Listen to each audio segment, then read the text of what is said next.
Assalamu alaikum guys, welcome to my YouTube channel and I hope you will be fine today.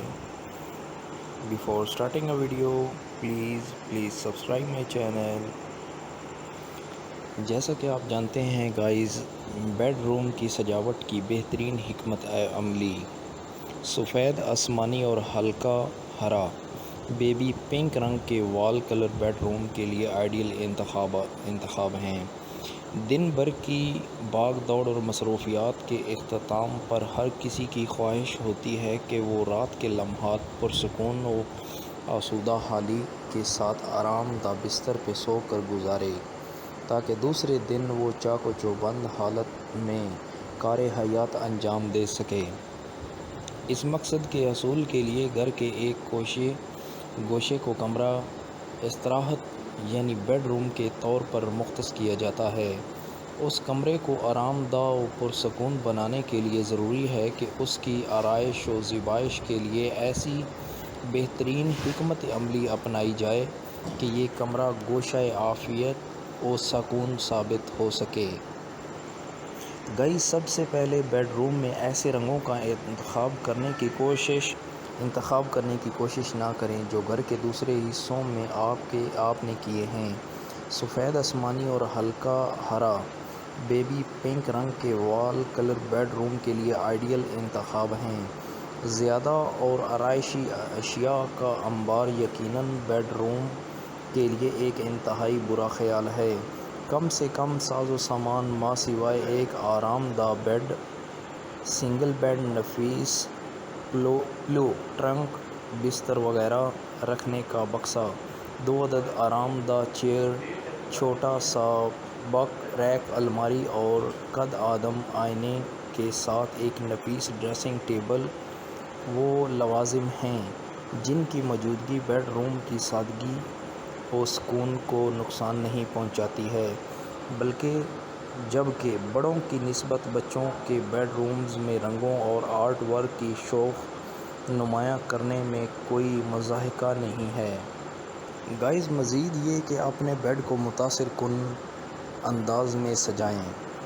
یہی وجہ ہے کہ اب ماہرین نے آرائش و سجاوٹ کے لیے لکڑی کی اشیاء استعمال کرنے پر زور دے رہے ہیں۔ ان کا کہنا ہے کہ بیڈ روم کے فرنیچر کے لیے دوسرے میٹیریل کے بجائے لکڑی کو ہی بطور مواد منتخب کیا جائے۔ دوسری جانب بیڈ کے عقب والی دیوار پر بھی لکڑی کا بیک ڈراپ بنوانا خاصاً مقبول ہوتا جا رہا ہے۔ ساتھ ہی چھت، سیلنگ اور فرش کے لیے بھی لکڑی کا استعمال خوابگاہ میں تازگی اور شگفتگی کا احساس دوبالا کر سکتا ہے۔ ایک آئیڈیل بیڈ روم وسیع اور کشادہ ہوتا ہے، تاہم جائیداد کی بڑھتی قیمتوں کی وجہ سے چھوٹے مکانات یا فلیٹس میں رہائش اختیار کرنے سے اکثر افراد کے بیڈ روم زیادہ کشادہ نہیں ہوتے۔ یہی وجہ ہے کہ بیشتر گھروں میں بڑے بیڈ رومز کے بجائے عام سائز کے بیڈ روم زیادہ دیکھنے میں آتے ہیں۔ اس کو دیکھتے ہوئے کچھ عرصے سے بیڈ روم ڈیزائن متعارف کروایا گیا ہے، یعنی ایک ایسی خوابگاہ جو چھوٹی ہونے کے باوجود سجاوٹی ٹرینڈز کے مطابق کھلی اور کشادہ محسوس ہو۔ بیڈ روم میں صرف ان چیزوں کا اضافہ کریں جو بے حد ضروری اور ٹرینڈ کے مطابق ہوں۔ مثلاً فرنیچر میں صرف بیڈ، ڈریسنگ ٹیبل اور الماری۔ اس طرح بیڈ روم کی سجاوٹ کے لیے سادہ اور ہلکے کپڑے کے پردے، جبکہ بڑے فریم کے بجائے سادہ یا بغیر فریمنگ والی تصویریں لگائیں۔ اگر آپ کے بیڈ روم میں کارپیٹ بچھا ہوا ہے تو ٹرینڈ پر عمل کرنے کے لیے آپ کو بیڈ روم سے کارپیٹ ختم کرنا ہوگی۔ معروف international interior decoration website کے CEO لیسا ریکارڈ کے مطابق بیڈ روم میں کی گئی مکمل کارپیٹنگ نہ صرف مٹی اور دھول کا باعث بنتی ہے جبکہ اس سے بہت سی الرجیز بھی مکینوں پر حملہ آور ہو جاتی ہیں۔ لہذا ضروری ہے کہ کمرے میں مکمل کارپیٹنگ کی بجائے صرف درمیان میں رگز بچھانے پر غور کریں۔ اس ایریا میں آپ کافی ٹیبل کا اضافہ کر کے بیڈ روم کی سجاوٹ کو ایک نیا انداز دے سکتے ہیں۔ جب کمرہ چھوٹا ہو تو اس کا پورا ماحول ہم آہنگ ہونا چاہیے۔ اس مقصد کے لیے سفید رنگ مددگار ثابت ہوگا جو کمرے کو کشادہ دکھاتا ہے۔ لیسر ایکریٹ بیڈ روم کی آرائش کے طور پر پنکھا نہ لگانے کا مشورہ دیتے ہیں۔ ان کا کہنا ہے کہ کمرے کے مرکز میں چھت پر نصب پنکھوں کی روایتی انداز کو ہینگنگ لائٹس میں تبدیل کر دیا جائے۔ لیسر ایکریٹ کا کہنا ہے کہ کمرے کے مرکز میں لگے سیلنگ فین کی جگہ خوبصورت اور مہنگا فانوس یا پھر ہینگنگ لائٹ سجاوٹ کے ایک عام انداز کو بدل دے گا۔ ایسے افراد جو پنکھے کے بغیر اپنا گزارا مشکل سمجھتے ہیں انہیں اس کا متبادل تلاش کرنا ہوگا، مثلاً کارنر فین یا پھر انورٹر اے سی کی صورت میں۔ دوسری جانب لیسا کا کہنا ہے کہ نئے ٹرینڈ میں ایک کے بجائے 2 پنکھے بھی لگائے جا سکتے ہیں، لیکن یہ ٹرینڈ صرف ان بیڈ روم کے لیے مناسب رہے گا جو خاصے کشادہ ہوں، اور ان کی چھت پر کارنر سائڈ 2 پنکھے اور مرکز میں خوبصورت فانوس بھی لگایا جا سکتا ہے۔ اپنی خوابگاہ میں خوبصورت ماحول پیدا کرنے کے لیے روشنیوں کی تعداد کو بڑھائیں۔ دیدہ زیب لیمپ لگانے کے لیے ہلکی روشنیاں خرید کر لائیں۔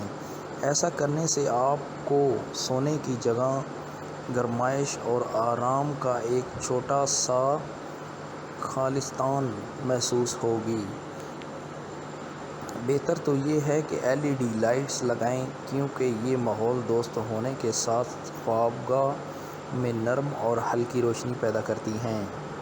مزید یہ کہ روزمرہ کی بڑھتی ہوئی مہنگائی کو مدنظر رکھتے ہوئے گھر کی سجاوٹ مخصوص بجٹ میں بھی کی جا سکتی ہے۔ اس طرح کی خریداری کے لیے بچت بازاروں کا رخ بھی کیا جا سکتا ہے، کیونکہ وہاں kitchen, bed room, drawing room, dining area یا پھر گھر کے کسی بھی حصے کی سجاوٹ کے لیے کم پیسوں میں ہر طرح کی چیزیں آرام سے مل جاتی ہیں۔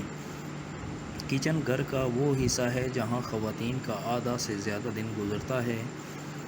میں اکثر گھروں میں کچن چھوٹے ہوتے ہیں، جس کی وجہ سے اس کی سجاوٹ تھوڑی مشکل ہوتی ہے۔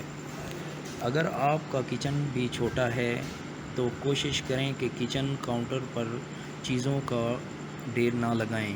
کوشش کریں کہ زیادہ تر اشیاء کیبنٹ یا کسی باکس میں رکھیں تاکہ چیزیں سمٹی رہیں اور کچن خالی لگے۔ کوشش کریں کہ کچن میں ایک جیسے اور خوبصورت جار کا استعمال کیا جائے۔ کچن میں اگر کوئی کھڑکی ہے تو اسے گلدان سے سجا دیں۔ مزید سجاوٹ کے لیے جگہ جگہ رنگ برنگے نقلی پھل اور سبزیاں بھی لگائی جا سکتی ہیں۔ چھوٹے گھروں کی تعداد زیادہ ہے، جس کے باعث بیڈ روم بھی چھوٹے ہی ہوتے ہیں، اس لیے کوشش کریں کہ کمرے میں رکھے جانے والے فرنیچر زیادہ بڑا اور پھیلا ہوا نہ ہو۔ جتنا ممکن ہو سمٹے ہوئے مگر خوبصورت فرنیچر کا انتخاب کریں۔ کمرے میں کم سے کم اور صرف ضروری سامان رکھیں تاکہ کمرہ صاف لگے۔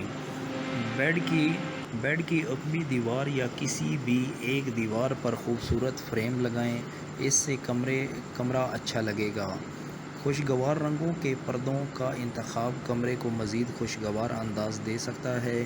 کوشش کریں کہ فرنیچر کی پالش ہمیشہ درست حالت میں رہے، اس سے مجموعی تاثر میں مثبت انداز مرتب ہوتے ہیں۔ ڈرائنگ روم گھر کا وہ حصہ ہے جس سے لوگ اہل خانہ کی شخصیت کا اندازہ لگاتے ہیں، اس لیے کوشش کریں کہ گھر کے اس حصے کو نہ صرف صاف بلکہ نسبتاً زیادہ سجا کر رکھیں۔ ڈرائنگ روم کی دیواروں کے رنگ کا چناؤ ایسا کریں کہ وہ ماحول کو خوبصورت بنائیں۔ صوفوں، پردوں اور قالین کے خوبصورت ڈیزائن کا انتخاب کر کے بھی ڈرائنگ روم کو دلکش بنایا جا سکتا ہے۔ Drawing room